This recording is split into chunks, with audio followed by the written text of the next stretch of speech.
we'll guide you through how to set up Stripe so you can start accepting payments with ease. If you find this helpful, consider subscribing and liking the video. First, go to the Stripe website and click on the Sign Up button located at the top right corner of the homepage.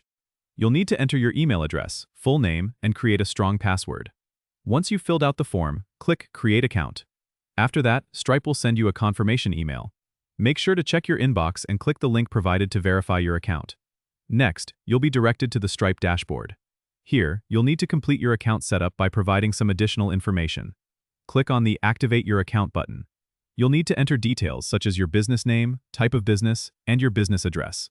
Stripe will also ask for your personal information including your name, date of birth, and your social security number for identity verification. Don't worry, this is a standard procedure to ensure the security of your transactions. Then you'll be required to link a bank account where your funds will be deposited. Enter your bank details like your account number and routing number. Once that's done, review all the information you've provided and click Submit. Now, your Stripe account is fully set up.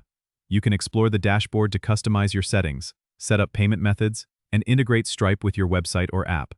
Remember to keep your account secure by enabling two-factor authentication in the security settings. This adds an extra layer of protection to your account. Don't forget to subscribe and comment if this helped you out.